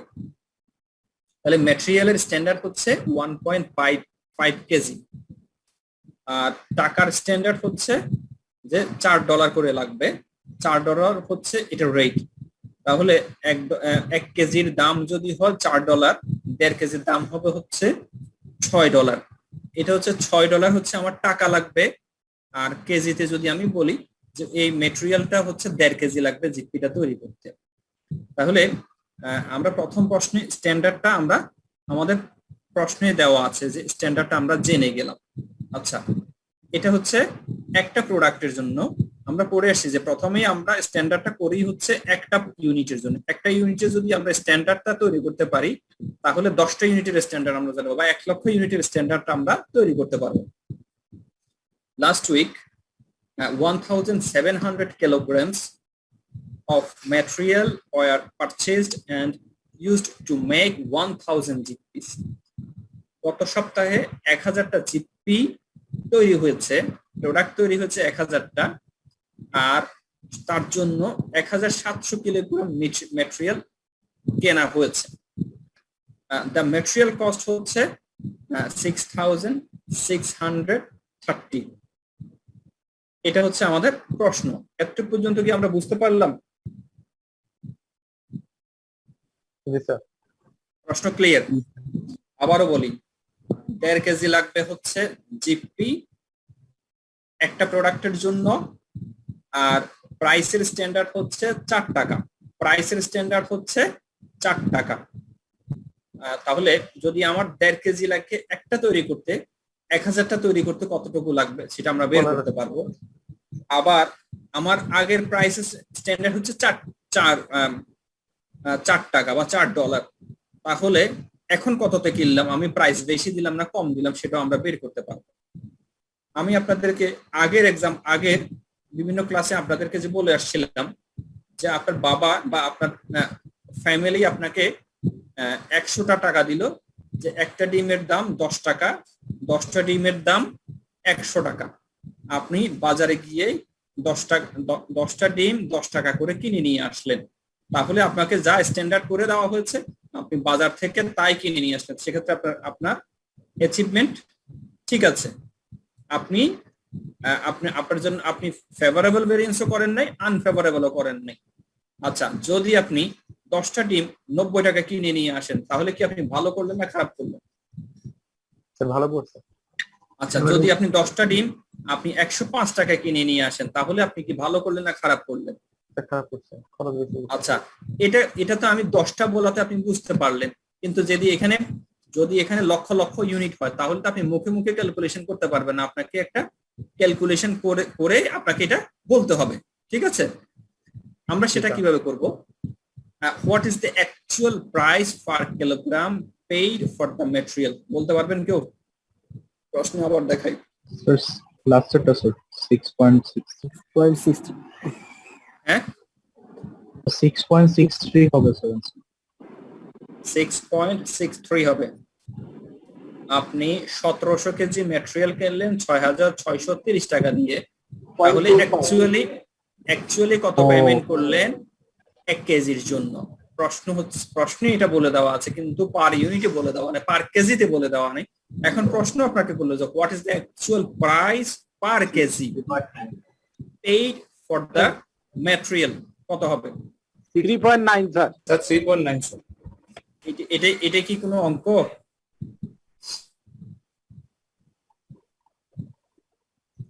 যা প্রশ্নে দেওয়া আছে সেটাকে আমরা ভাগ করে নিলাম। তাহলে অ্যাকচুয়াল প্রাইস কিভাবে আমরা বের করি? সূত্র কি? আমরা পারবো actual price divided by actual quantity. তাহলে কি বের হবে? অ্যাকচুয়াল প্রাইস পার কেজি বের হবে। এটা কি কোনো সূত্র হলো কিনা? না স্যার। সবাই মাথায় ঢুকান যে আমি অ্যাকচুয়াল ঘটনাটা কি হলো। আপনাকে 100 টাকা দিয়ে বাজারে পাঠিয়েছিল 10টা ডিম কেনার জন্য, আপনি 10টা ডিম কিনলেন, কিন্তু 100 টাকা দিয়ে পারলেন না, 105 টাকা দিয়ে কিনলেন, তাহলে প্রতি ইউনিটের প্রাইস কত টাকা পড়লো? 105 ডিভাইডেড বাই 10, মানে 10। আপনি 105 কে যদি 10 দিয়ে ভাগ করেন তাহলে আপনার কত টাকা করে পড়বে? 10 টাকা সামথিং, তাই তো? তাহলে আগের রেট ছিল 10 টাকা, এখন আপনি অ্যাকচুয়ালি আপনার জন্য অ্যাকচুয়ালি ঘটলো হচ্ছে 10 টাকা সামথিং। আবার যদি এইরকম হয়ে থাকে যে আপনি 10টা ডিম কিনলেন 90 টাকা, তাহলে অ্যাকচুয়াল ঘটনা ঘটলো কি? 90 ডিভাইডেড বাই 10, তাহলে আপনার ঘটনাটা ঘটলো কি? 9 টাকা, ঠিক আছে? তাহলে অ্যাকচুয়াল ঘটনাটা কি ঘটলো এটা আপনাকে বের করতে হবে পার ইউনিটে, পার কোয়ান্টিটিতে, পার কেজিতে, যেভাবে বলা হয়ে থাকুক না কেন আপনি বের করবেন। তাহলে আমরা কিভাবে পাবো? অ্যাকচুয়াল প্রাইসকে অ্যাকচুয়াল কোয়ান্টিটি দিয়ে ভাগ করলে আমরা অ্যাকচুয়াল প্রাইস বা অ্যাকচুয়াল রেটটা আমরা পেয়ে যাব। এখন প্রশ্ন করা হচ্ছে আপনাদেরকে যে Hanson materials price variance for the week. Material price variance আমরা এখন বের করব। প্রাইস ভেরিয়েন্স আমরা বের করব ম্যাটেরিয়ালের। আমরা সূত্র যা শিখছিলাম ভুলে গেছি, এখন নতুন করে আবার শিখি। ধরেন আমরা ভেরিয়েন্স কিভাবে পাই? যে অ্যাকচুয়ালের সাথে যদি স্ট্যান্ডার্ডের ভেরি করে, তাহলে আপনার ভেরিয়েন্স বের হয়।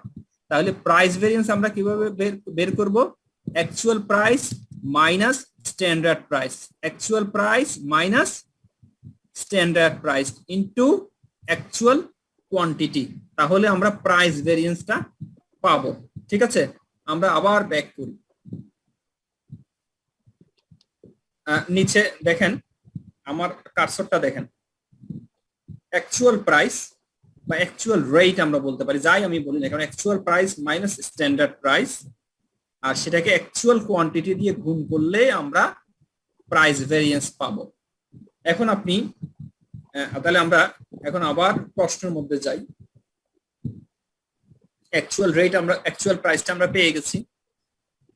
এখন দেখেন অ্যাকচুয়াল প্রাইস হচ্ছে 3 টাকা 90 পয়সা, স্ট্যান্ডার্ড সেট করলাম হচ্ছে 4 টাকা। আচ্ছা, এখন এখানেই বলেন আমার অ্যাকচুয়ালি ঘটলো হচ্ছে কম, কিন্তু স্ট্যান্ডার্ড সেট করে রাখলাম আমি বেশি, তাহলে আমি কি ভালো করলাম না খারাপ করলাম? যে আপনি 90 টাকা দিয়ে 10টা ডিম কিনলেন, তাহলে পার ইউনিটের প্রাইস পড়লো হচ্ছে 9 টাকা, কিন্তু আপনার স্ট্যান্ডার্ড সেট করা ছিল 10 টাকা। সো তাহলে আপনি অ্যাকচুয়াল প্রাইস 9 টাকা, স্ট্যান্ডার্ড হচ্ছে 10 টাকা। আপনি অ্যাচিভ করলেন বা ভালো করলেন, তাহলে সেক্ষেত্রে আপনার জন্য এটা হবে কি ফেভারেবল। আপনার জন্য যা বরাদ্দ ছিল আর কম সময়ে আপনি কাজটা করে ফেললেন, সো আপনি ভালো করলেন। তাহলে আমরা এই ভেরিয়েন্সটা কিভাবে বের করব? Actual price minus standard price into actual quantity. তাহলে 1700 দিয়ে আমি যখন এটাকে গুণ করব, তাহলে আমার উত্তর দ্বারা হচ্ছে 170। 170 হচ্ছে আমার জন্য এই ক্ষেত্রে ফেভারেবল। আমরা ভেরিয়েন্সের মধ্যে ঢুকে প্রথম স্টেপসটা নিয়ে ফেললাম। এই মুহূর্তে কারো কোনো যদি সমস্যা থাকে আমাকে কথা বলেন, দেন আমরা আবার আলোচনা করতে পারি। রিপিটেডলি আমরা আলোচনা করব। আর এখানে তো স্যার মাইনাস সাইন থাকে স্যার। মাইনাস স্ট্যান্ডার্ড কস্ট যেটা, তার চেয়ে অ্যাকচুয়াল কস্ট কম। এটা স্যার আমরা কি সাইন মাইনাস সাইন দিব, বা মাইনাস সাইন হলে আনফেভারেবল বা ফেভারেবল বুঝবো কিনা সেটাই। না, দরকার নেই, দরকার নেই। বাট আপনার স্ট্যান্ডার্ড মানে আপনার আন্ডারস্ট্যান্ডিংটা ক্লিয়ার হওয়া দরকার আর কি। আপনি যদি প্রাইস কম হলে ফেভারেবল হবে কিনা বা কম বেশি হলে কি হবে, এই জিনিসটা যদি আপনার আপনার যদি কনসেপ্ট ক্লিয়ার না থাকে, তাহলে প্রবলেমে পড়তে পারে। বাট এই ক্ষেত্রে পজিটিভ নেগেটিভ ফিগার দেওয়ার দরকার নেই। আমরা আসলে ভেরিয়েন্সটা বুঝে থাকি হচ্ছে পার্থক্যটাকে, তো সেজন্য না দিলেও আপনার কোনো সমস্যা নাই।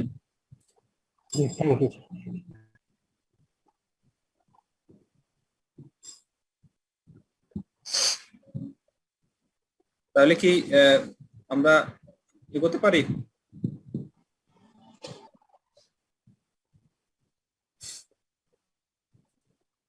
আচ্ছা, এখন প্রাইসের ভেরিয়েন্সটা আমরা পেলাম। বলেন। হ্যালো, 170টা ফেভারেবল হলো, এটা কার সাথে কম্পেয়ার করে ফেভারেবল হলো? এখানে তো কোথাও আর এমপিবি আমি দেখতেছি না যে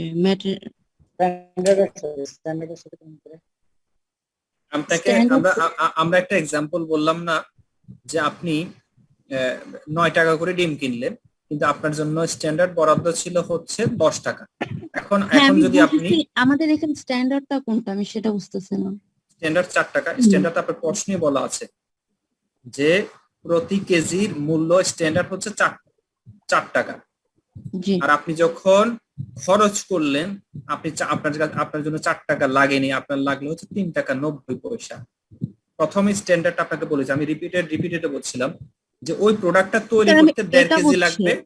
আর এগুলোর 170টা কিভাবে ফেভারেবল হলো ওইটা বলছি। আচ্ছা, ঠিক আছে। এখানে এটা না। আচ্ছা, এখানে আপনি ক্যালকুলেশন করেন না। 3 টাকা 90 পয়সা থেকে যদি 4 টাকা বিয়োগ করেন, তাহলে কত হয়? 10 পয়সা থাকে না? জি, 10 পয়সা হচ্ছে 1 কেজিতে আপনার পার্থক্য। 1 কেজিতে ফেভারেবল হচ্ছে 10 পয়সা। 10 পয়সা ইনটু 1700 কেজি, তাহলে গুণ করলে কত হয়? আচ্ছা, ওইটা থেকে নিচে ফেভারেবল। জি স্যার, বুঝতে পারছি। Thank you sir. আচ্ছা, স্ট্যান্ডার্ড। এখন আপনি কোয়ান্টিটি ভেরিয়েন্স করবেন। আপনাকে প্রশ্ন করা হয়েছে যে the standard quantity of the material that should have been used to produce 1000 hip piece.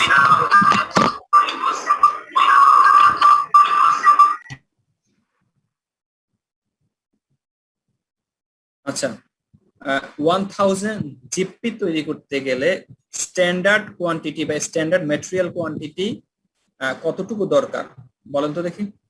1500 sir, 1500। আমাদের 1 কেজি তৈরি করতে, একটা জিপির জন্য দরকার হচ্ছে 1.5 কেজি। সো 1000 এর জন্য লাগবে হচ্ছে 1500 কিলোগ্রাম স্যার। 1500 কিলোগ্রাম।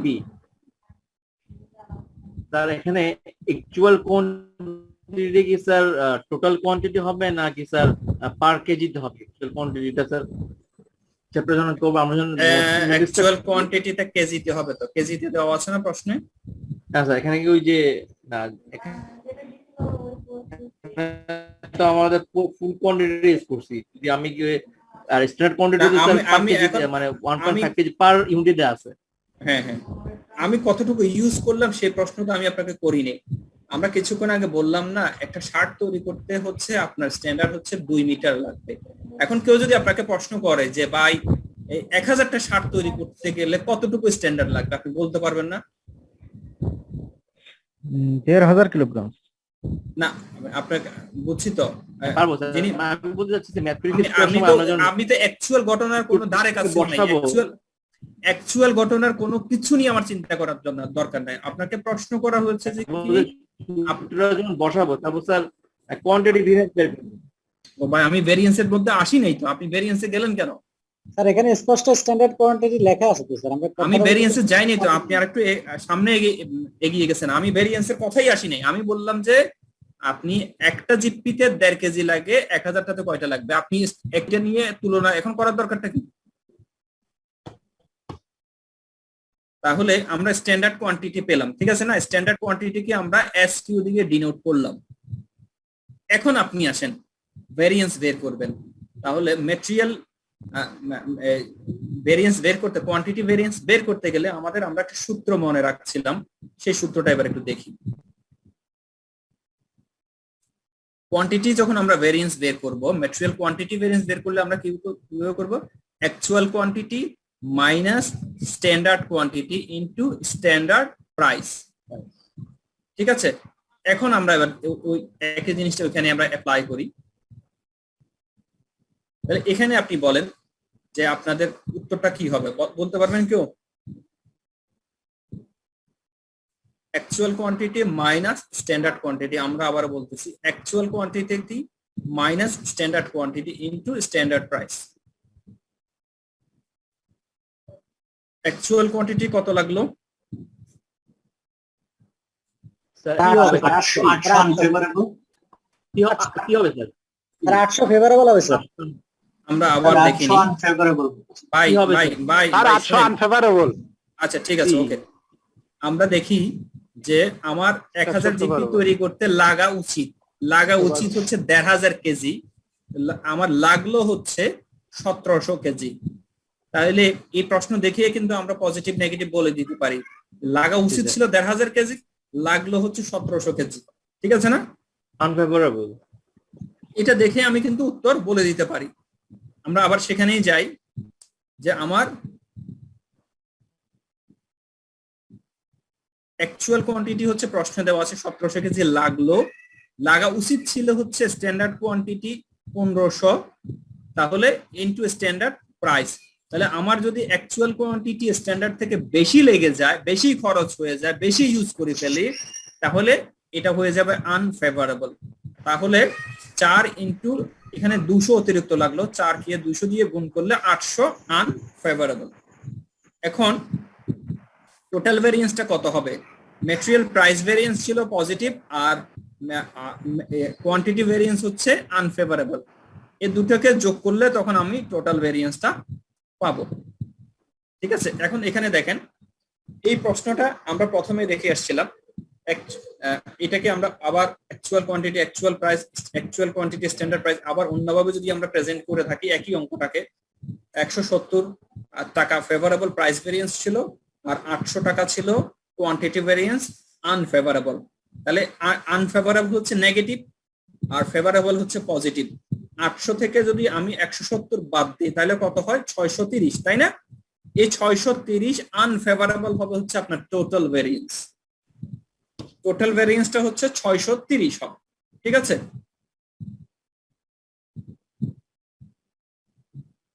এখন এই স্টেজে এসে কারো কোনো প্রশ্ন আছে কিনা?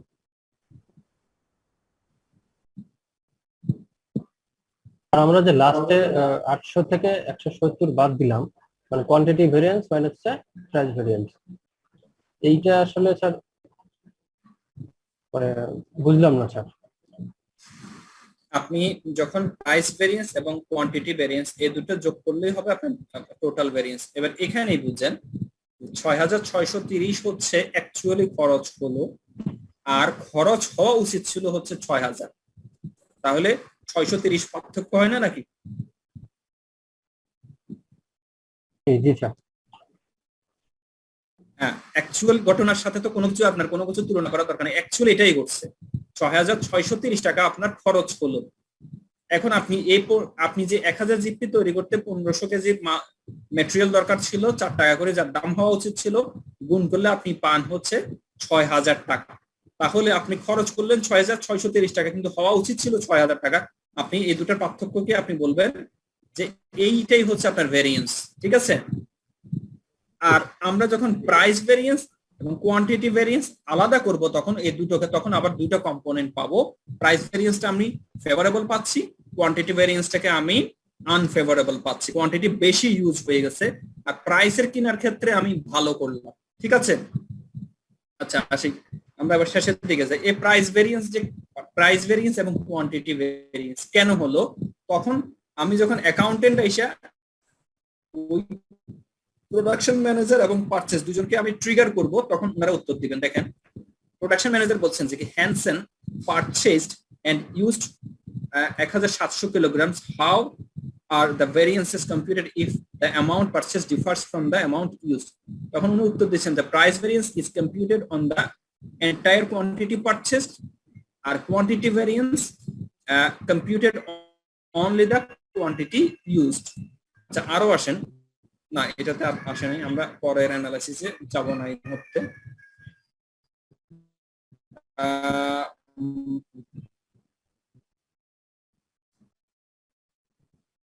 শেষ। আমরা পরে হচ্ছে এটা লেবার ভেরিয়েন্স চলে গেছে, সেখানে ভেরিয়েন্স, আর এটা হচ্ছে price variance, sorry material variance, labour variance, overhead variance. Material ভেরিয়েন্সটা আমরা আজকে শেষ করলাম, কালকে নেক্সট ক্লাসে আমরা লেবার ভেরিয়েন্স এবং ভেরিয়েবল ওভারহেডের ভেরিয়েন্সটা আমরা পড়বো, ঠিক আছে? দেন পরবর্তীতে আমরা আরো একটা দুইটা ক্লাস প্র্যাকটিস করব, প্র্যাকটিস করার পর এই চ্যাপ্টারটা আমরা ক্লোজ করব। এখন আমাদের হাতে আরো কিছু সময় আছে। স্যার অ্যাকচুয়াল কোয়ান্টিটি আমরা যখন হিসাব করতেছি, এটা কি পার ইউনিটে লেখা যায় জিনিস? স্যার আমরা যখন প্রাইসটা পার ইউনিটে লিখতেছি, অ্যাকচুয়াল কোয়ান্টিটি কি পার ইউনিটে লেখা যায় কিনা স্যার? সাপোজ 1700 কেজি থেকে 1500 কেজি বিয়োগ না করে 1. এটা কি মানে আমি যদি করি তাহলে কি ভুল হবে? ভুল হবে, কারণ আপনি তখন একটা ইউনিটের রেজাল্ট পাবেন, আপনি তো টোটাল রেজাল্টটা পেলেন না। আপনি একটা ইউনিটের রেজাল্ট দিয়ে তো কনক্লুশনে পৌঁছাতে পারবেন না, আপনাকে তাহলে টোটাল রেজাল্টটা বের করতে হবে, ঠিক আছে? সেক্ষেত্রে আবার আপনাকে কিন্তু পুরো ইউনিট দিয়ে গুণ করতে হবে। আপনি 1.7 মাইনাস 1.5 তাহলে পেলেন হচ্ছে 0.200 বা 200 গ্রাম আপনি অতিরিক্ত খরচ করলেন এক ইউনিটের জন্য।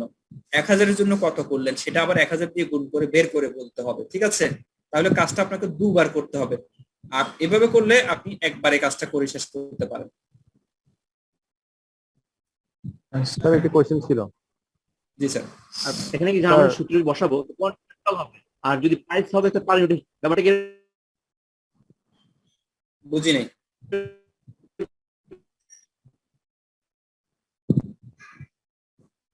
স্যার আমার একটা কোশ্চেন ছিল। জি জি বলেন, ওই ওনার কোশ্চেনটা ক্লিয়ার আসতেছে না। হ্যাঁ আপনি বলেন। স্যার আমরা যখন প্রাইস ভেরিয়েন্স করছি, আবার পরবর্তীতে কোয়ান্টিটি ভেরিয়েন্স করছি, স্যার দুই ক্ষেত্রে আমরা যেটা করছি সেটা হচ্ছে যে প্রাইসকে কোয়ান্টিটি দিয়ে গুণ করছি স্যার।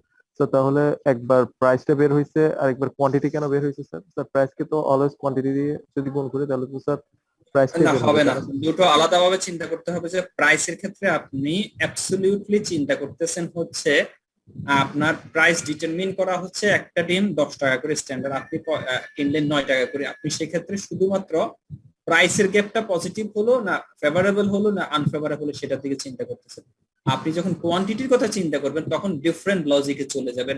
তখন আপনি চিন্তা করলেন যে আমি রেস্টুরেন্টের ব্যবসায় কথা বলছি, যে আপনি বাবুর্চিকে বুঝিয়ে দিলেন 100টা ডিম, এই 100টা ডিম দিয়ে 50টা ডিম পরোটা হবে। যখন বাবুর্চি বললো যে স্যার 50টা ডিম পরোটা হয় নাই, কম হলো, তখন আপনি তাকে ট্রিগার করবেন যে আমি তো তোমাকে 100টা ডিম বুঝিয়ে দিলাম, তোমার এখানে গন্ডগোল হলো কিনা আমাকে বলো, ঠিক আছে? সে ফর এক্সাম্পল তখন 50টা ডিম পরোটা আপনাকে বুঝিয়ে না দিয়ে সে আপনাকে 40টা বুঝিয়ে দিল, তখন তো আপনি সাথে সাথে ধরে ফেললেন যে ভাই তোমাকে যা দিলাম তা হলো না কেন, তার সেই রেজাল্টটা আসলো না কেন, ঠিক আছে? তাহলে আপনি আপনার ভেরিয়েন্স কিন্তু দুটোর দু কাজ, দুটো দিয়ে আপনি দুটো এলিমেন্ট বের করবেন, দুটো দিকে দুটো রেজাল্ট বের করবেন, ঠিক আছে? সেজন্য আপনি এখানে কিন্তু কন্টামিনেট করার কোনো সুযোগ নাই। রাহুল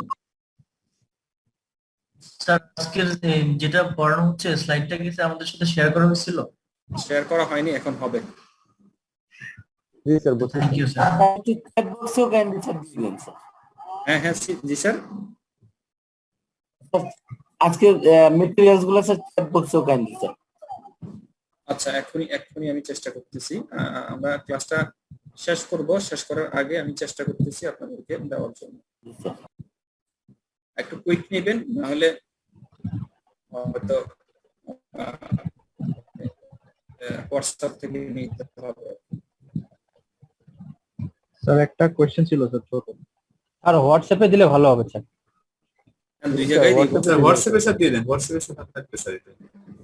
হ্যাঁ এখানে দিয়ে দিলে তো পারা যাবে, হোয়াটসঅ্যাপে তো অনেক না, দুই জায়গা থেকে ভাই, দরকার নাই, বিতর্ক করার দরকার নাই ভাই।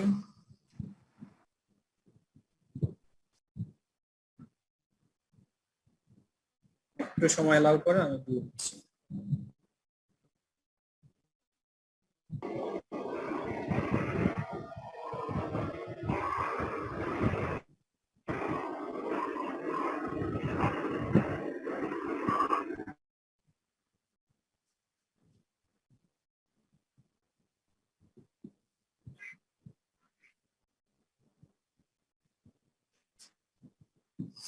চ্যাট বক্সে চলে গেছে।